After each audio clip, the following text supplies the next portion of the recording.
Hello, happy new year എല്ലാവർക്കും. അപ്പോൾ നമുക്കിന്നൊരു സിമ്പിൾ ആൻഡ് ഈസി ആയിട്ടുള്ളൊരു റെസിപ്പിയാണ് ഞാൻ കൊണ്ടുവന്നിരിക്കുന്നത്. സോസേജ് വെച്ചിട്ടുള്ളതാണ്. അപ്പം നമുക്ക് അതുണ്ടാക്കാൻ തുടങ്ങിയാൽ നല്ല പെട്ടെന്ന് ഉണ്ടാക്കി തീരും. അപ്പം എല്ലാവർക്കും വിനീസ് കിച്ചണിലേക്ക് സ്വാഗതം. അപ്പം നമുക്ക് സോസേജ് ഞാനിവിടെ മീഡിയം സൈസ് ചിക്കൻ സോസേജാണ് 4 എടുത്ത് ഇതുപോലെ പീസായി റൗണ്ടായിട്ട് കട്ട് ചെയ്ത് വെച്ചിട്ടുണ്ട്. ഇനി ഇത് നമുക്കൊന്ന് മാഗ്നേറ്റ് ചെയ്യണം. മാഗ്നേറ്റ് ചെയ്യാൻ വലിയ ചടങ്ങൊന്നുമില്ല. കുറച്ച് ഒരു 2-3 പൊടികൾ ഇട്ടിട്ട് അപ്പോൾ ഞാൻ ആദ്യം അതിനകത്ത് കാശ്മീരി ചില്ലി പൗഡറും പിന്നെ നമുക്ക് ചിക്കൻ മസാലയും ഇട്ടാണ്. അപ്പം 1/2 ടീസ്പൂൺ ചിക്കൻ മസാലയും 1/4 ടീസ്പൂൺ കാശ്മീരി ചില്ലി പൗഡർ ഇട്ടിട്ടുണ്ട്. ഇനി അത് ഒരുപാട് ബലം കൊടുക്കരുത്, ജസ്റ്റ് ഒന്ന് സോഫ്റ്റായിട്ടുള്ള രീതിയിൽ അത് മാഗ്നേറ്റ് ചെയ്യണം. എല്ലാം കൂടെ മാഗ്നേറ്റ് ചെയ്ത്, അപ്പോൾ ഇതിന് ഓൾറെഡി ഉപ്പുണ്ട് ഈ സോസേജിന്, അതുകൊണ്ടാണ് ഞാൻ ഉപ്പിടാഞ്ഞത്. അല്ലെങ്കിൽ ഒരു 1/4 ടീസ്പൂൺ ഉപ്പ് കൂടെ ഇടാമായിരുന്നു. അപ്പോൾ നമ്മൾ മാഗ്നേറ്റ് ചെയ്ത് അത് മാറ്റി വെക്കണം. ഒരു 5 മിനിറ്റ് മാറ്റി വെച്ചിട്ട് നമുക്ക് അതിൻ്റെ കൂടെ ഇടാനുള്ളത് ഒരു മീഡിയം സൈസ് സവാള ചെറുതായിട്ട് അരിഞ്ഞതും, ഒരു ഉണ്ട പച്ചമുളക് ഒരെണ്ണം ചെറുതായിട്ട് റൗണ്ടായിട്ട് അരിഞ്ഞതും, പിന്നെ ഇഞ്ചി വെളുത്തുള്ളി ചതച്ചതും, കുറച്ച് കറിവേപ്പില. ഇത്രയും മതി ഇൻഗ്രീഡിയൻസ്. ഇനി നമുക്ക് ഒരു പാൻ അടുപ്പത്ത് വെച്ച് 2 ടേബിൾ സ്പൂൺ എണ്ണ ഒഴിക്കണം. വെളിച്ചെണ്ണ ആയാലും കുഴപ്പമില്ല, പിന്നെ നമ്മുടെ വേറെ ഏതെങ്കിലും എണ്ണ, നിങ്ങൾ ഉപയോഗിക്കുന്ന ഏത് എണ്ണയായാലും കുഴപ്പമൊന്നുമില്ല. അപ്പോൾ ഞാനിവിടെ 2 ടേബിൾ സ്പൂൺ എണ്ണ ഒഴിച്ചിട്ടുണ്ട്. അപ്പോൾ അതൊന്ന് ചൂടായി വന്നിട്ടുണ്ട്. ഇനി നമുക്കിത് സോസേജ് ഒന്ന് ചെറുതായിട്ടൊന്ന് വേവിച്ചെന്ന് വെച്ചാൽ ഒന്ന് റോസ്റ്റ് ചെയ്തെടുക്കണം. അപ്പം മീഡിയം ഫ്ലെയിമിലാണ് ഇതെല്ലാം ചെയ്യേണ്ടത്. അപ്പം ഞാൻ സോസേജ് എല്ലാം ഇട്ടു. എന്നിട്ട് അതൊന്ന് കുക്ക് ചെയ്ത് ഒരു ചെറുതായിട്ടൊന്ന് കളറൊക്കെ ചെയ്തിട്ട് ഒരു ചെറുതായിട്ടൊന്ന് റോസ്റ്റ് ചെയ്ത് മാറ്റി വെക്കണം. അപ്പോൾ അതൊന്ന് റോസ്റ്റ് ചെയ്യാം. നമുക്ക് ഇതൊരു സിമ്പിളായിട്ടുള്ള റെസിപ്പിയാണ്, പെട്ടെന്ന് ചെയ്ത് തീർക്കാൻ പറ്റും. നമ്മുടെ വീട്ടിലൊക്കെ ആരെങ്കിലും ഗസ്റ്റ് വന്നാലോ അല്ലെങ്കിൽ പിള്ളേർക്ക് സ്കൂളിൽ കൊടുത്തു വിടാനും ഒക്കെ ചപ്പാത്തിയുടെ കൂടെയും പിന്നെ ബിരിയാണി അല്ല, ഫ്രൈഡ് റൈസിൻ്റെ കൂടെയും ഒക്കെ നല്ല അടിപൊളിയായിട്ടുള്ളൊരു റെസിപ്പിയാണ്.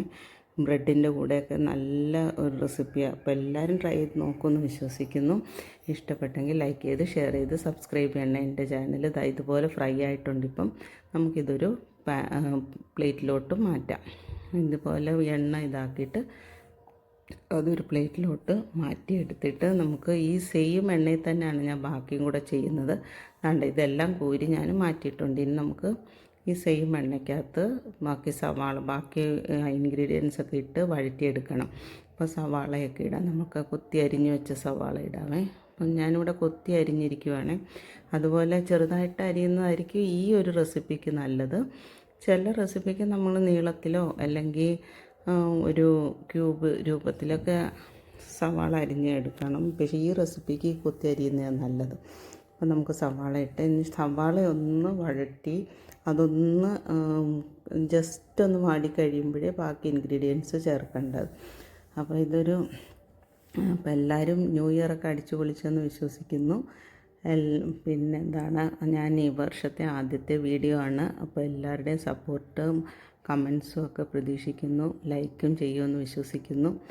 അപ്പോൾ ഞാനിടുന്ന വീഡിയോസ് ഫ്രണ്ട്സിനൊക്കെ അയച്ചു കൊടുത്ത് ഷെയർ ചെയ്യാൻ മറക്കല്ലേ. അപ്പം എന്താണ്ട് ഇനിയിപ്പോൾ നമുക്ക് ഒന്ന് വാടിക്കഴിഞ്ഞപ്പോഴത്തേക്കും നമ്മൾ ഇഞ്ചി വെളുത്തുള്ളി ചതച്ചതും കൂടെ ഇട്ടിട്ടുണ്ട്. ഇനി ആ പച്ചമുളക് ഞാൻ ഉണ്ടയാണ് ഈ പ്രാവശ്യം മേടിച്ചത്, അതുകൊണ്ടാണ് അങ്ങനെ പറഞ്ഞത്. അല്ലെങ്കിൽ നിങ്ങളുടെ വീട്ടിലുള്ള ഏത് പച്ചമുളകായാലും കുഴപ്പമൊന്നുമില്ല. അപ്പോൾ അതും കൂടെ ഇട്ട് ഇനി ഇതെല്ലാം കൂടെ നന്നായിട്ട് വഴട്ടെന്ന് വെച്ചാൽ ഒരുപാട് കളർ ചേഞ്ചൊന്നും ആകണ്ട, ഒരുമാതിരി ഒന്ന് കളറ് ചേഞ്ചായാൽ മതി, അത്രയാണ് ഒരുപാട് ഒരു ബ്രൗൺ കളർ ആകേണ്ട ആവശ്യമൊന്നുമില്ല. അപ്പോൾ ഇനി നമുക്കത് നന്നായിട്ടൊന്ന് വഴറ്റാം. അപ്പം ഇത് കഴിഞ്ഞിട്ട് ഒരു പകുതി വഴറ്റി കഴിഞ്ഞിട്ട് ഞാനിവിടെ ഉപ്പിടുന്നുള്ളേ. അപ്പം ചിലർ നേരത്തെ ഉപ്പിടും, ഞാനിവിടെ കുറച്ച് വഴറ്റി കഴിഞ്ഞിട്ടാണ് ഉപ്പിടുന്നത്. ഒരു 1/4 ടീസ്പൂൺ ഉപ്പൊക്കെ മതി. അപ്പം ഞാനൊരു 1/4 ടീസ്പൂൺ ഉപ്പിട്ടിട്ടുണ്ട്. അത് ധാരാളം. മറ്റേ സോസേജിന് ഉപ്പുള്ളത് കാരണം രണ്ടും കൂടെ ആകുമ്പോഴത്തേക്കും ഉപ്പ് കൂടിപ്പോയാൽ പിന്നെ അതിൻ്റെ ടേസ്റ്റേ പോകും. അതുകൊണ്ടാണ് 1/4 ടീസ്പൂൺ ഉപ്പിട്ടത്. ഇനി അതെല്ലാം കൂടെ നന്നായിട്ട് വഴറ്റി ഇനി ഇതിനകത്ത് ഒരു ഇൻഗ്രീഡിയൻറ്റും കൂടെ ചേർക്കുന്നുണ്ട്. അത് നമ്മൾ കുരുമുളക് പൊടിയാണ്. ഞാൻ വീട്ടിൽ തന്നെ പൊടിച്ച് വെച്ച കുരുമുളക് പൊടിയാണ്. അപ്പോൾ അതും ഒരു 1/2 ടീസ്പൂണും കൂടെ ചേർത്തിട്ടുണ്ട്. അപ്പം ഇഷ്ടമാണെങ്കിൽ അതൊരു 3/4 ടീസ്പൂൺ കൂടെ ചേർക്കും. നല്ല ടേസ്റ്റായിരിക്കും. അപ്പം അതും കൂടെ ഇട്ടിട്ട് നന്നായിട്ട് വഴറ്റിയെടുക്കണം. കുരുമുളകും സവാളയും എല്ലാം കൂടെ നല്ല മണം വരും. അപ്പം ഈ സമയത്ത് വേണമെങ്കിൽ കുറച്ച് ഗരം മസാല കൂടെ ചേർക്കാം. ഓവർ മസാലയുടെ ഇത് വേണ്ടാന്ന് വിചാരിച്ചിട്ടാണ് ഞാൻ ചേർക്കാറില്ല. ആർക്കെങ്കിലും മസാലയുടെ ഇത് കൂടുതൽ ഇഷ്ടമാണെങ്കിൽ ഗരം മസാല കുറച്ചൊരു 1/4 ടീസ്പൂൺ കൂടി ഈ സമയത്ത് ചേർത്ത് വഴറ്റാം. അപ്പം ഞാനിവിടെ അത് ചേർക്കുന്നില്ല, കുരുമുളക് മാത്രമേ ഞാൻ ചേർത്തിട്ടുള്ളൂ, കുരുമുളക് പൊടി. അപ്പം അതും കൂടെ ഇട്ട് നന്നായിട്ട് വഴറ്റി ഒരുമാതിരി ഈ ഒരു പരുവൊക്കെ കഴിയുമ്പോഴത്തേക്കും നമ്മുടെ സോസേജും കൂടെ അതിനകത്തോട്ട് മിക്സ് ചെയ്യണം. എന്നിട്ട് ഇതെല്ലാം കൂടെ നന്നായിട്ട് വഴറ്റിയെടുക്കണം. നന്നായിട്ട് മിക്സ് ചെയ്ത് നന്നായിട്ട് വഴറ്റിയെടുക്കണം. പെട്ടെന്നുണ്ടാക്കാൻ പറ്റുന്ന ഒരു സംഭവമാണ്. എല്ലാവർക്കും ഇഷ്ടപ്പെടുമെന്ന് വിശ്വസിക്കുന്നു. ഇത്രയേ ഉള്ളൂ ഈ ഒരു റെസിപ്പി. പിള്ളേർക്ക് പെട്ടെന്ന് നമുക്ക് പിള്ളേരൊക്കെ 4 മണിക്ക് വരുമ്പോഴും ഇത് വേണമെങ്കിൽ ബ്രെഡിൻ്റെ കൂടെയൊക്കെ കൊടുക്കാം. നല്ല ടേസ്റ്റി ആയിട്ടുള്ളൊരു റെസിപ്പിയാണ്. അപ്പോൾ എല്ലാവരും ട്രൈ ചെയ്ത് നോക്കുമെന്ന് വിശ്വസിക്കുന്നു. അപ്പോൾ ഇത്രയേ ഉള്ളൂ. ഇതാണ് അതിൻ്റെ ഫൈനൽ പരുവം.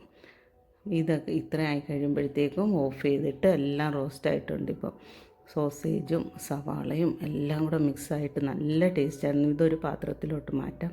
ഇതാണ് പാത്രത്തിലോട്ട് മാറ്റി ഞാൻ. എന്നിട്ട് നമുക്ക് ഗാർണിഷ് ചെയ്യാൻ അതിൻ്റെ കറിവേപ്പിലയും കൂടെ ഇട്ടു. നല്ല ടേസ്റ്റാണ്. അപ്പോൾ എല്ലാവരും ട്രൈ ചെയ്ത് നോക്കുമെന്ന് വിശ്വസിക്കുന്നു. അപ്പം ഓക്കെ, താങ്ക് യു. അപ്പോൾ എല്ലാവരും ലൈക്ക് ചെയ്ത് ഷെയർ ചെയ്ത് സബ്സ്ക്രൈബ് ചെയ്യണേ.